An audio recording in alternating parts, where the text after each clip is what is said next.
بات ہو رہی ہے جناب سیدہ طاہرہ مطہرہ خاتون جنت کی، شہزادی کونین کی. تو آج سے ہم نے دسترخوان سجا لیا ہے، کیونکہ یہ روایت وہیں سے ملی ہے کہ کھلاؤ جتنا ہو سکتا ہے، غریبوں کو مسکینوں کو کھلاؤ. کیا کہیں گے؟ عرب کے معاشرے میں جو سب سے بڑا دسترخوان ہے وہ جناب ہاشم کا دسترخوان. کیا بات ہے، سبحان اللہ. اچھا، وہاں ایک رسم ہوتی تھی کہ گھر میں الاؤ جلایا کرتے کہ دور سے روشنی نظر آئے، واہ واہ واہ واہ، اس یہاں کچھ روشنی ہو کو رہا ہے. دیکھ کے آئیں. تو سرکار عبد مناف سے جناب ہاشم اور جناب ہاشم سے سرکار ابو طالب عبد المطلب، یہ سب وہ گھرانہ ہے. یہاں تک کہ ان کے آگے امام حسین علیہ السلام کے فرزندگان، ہر گھر کے اندر الاؤ روشن ہوا کرتا تھا اور مستقل وہاں دسترخوان سجا رہتا تھا. یعنی مسافر آئے، بھوکا آئے، مجبور آئے، مفلس آئے، کوئی قید نہیں تھی کہ کون آئے اور کون نہیں آئے، سب آئے. اور کسی بھی فقہ کا ہو، کوئی رنگ و نسل، کسی بھی مذہب سے ہو، پوچھا نہیں کسی جاتا بھی تھا رنگ و کیا نسل بات سے ہو، بس اس کو حاجت ہے وہ آئے اور کھائے اور جائے. کیا بات ہے، کیا ٹھیک بات ہے. تو یہ مستقل وہاں سے دسترخوان کی رسم چلی اور امام حسن کے نام سے یہ منسوب ہو گئی، حالانکہ ہر ایک کے گھر سے یہ رسم چلی تھی.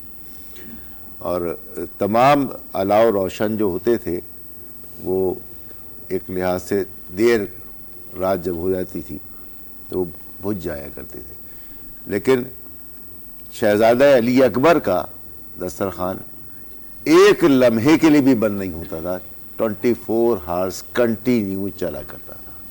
تو یہ تو رسم وہاں سے آئی اور اسی رسم پر ہم آباد ہیں. اور آج تک ہماری دسترخوان، ہم آنے والی نسل کو بھی ودیعت کرتے ہیں کہ دسترخوان کو آباد رکھو، اور یہ دعا کرتے ہیں کہ پروردگار ہمارا دسترخوان آباد رہے اور آنے والی نسل میں اس کا انتقال ہوتا رہے. دسترخوان پر کھا کر جا رہا ہے وہ احسان کر کے جا رہا ہے. کیا بات ہے، بالکل ایسا حضرت ہی ہے. ابراہیم علیہ السلام انتظار کیا کرتے تھے کہ مہمان آئے اور اس کو میں ساتھ بٹھا کر کے کھانا کھلاؤں. کیا بات ہے. اور جب مہمان نہ آتا تو پھر آپ اپنے گھر سے دور تک سفر کرتے مہمان کی تلاش میں.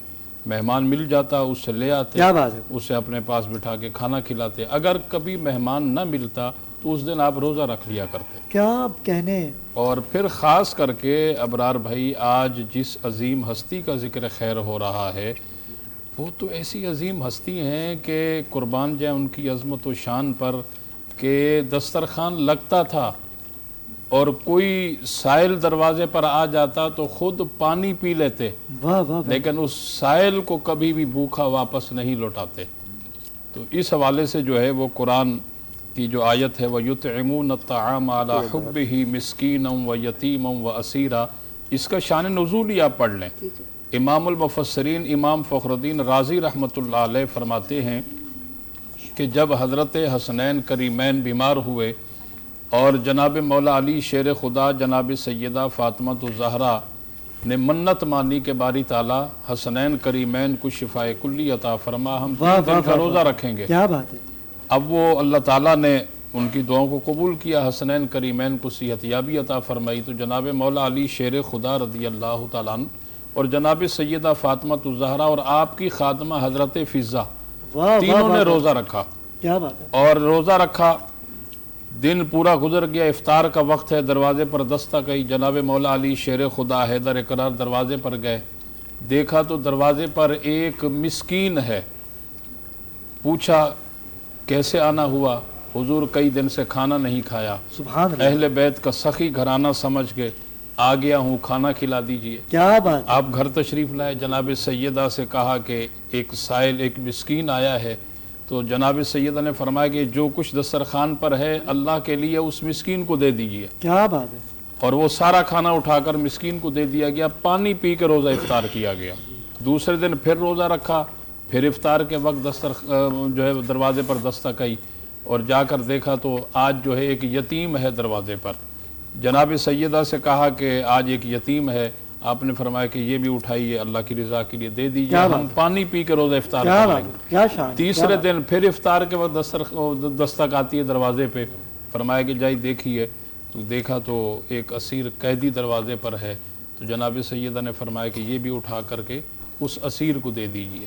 تو اللہ کریم کو اس گھرانے کی سخاوت اتنی پسند آئی کہ اللہ تعالیٰ نے کلام الرحمن کی اس آیت کو نازل فرمایا وَيُطْعِمُونَ الطَّعَامَ عَلَى حُبِّهِ مِسْكِينًا وَيَتِيمًا وَأَسِيرًا۔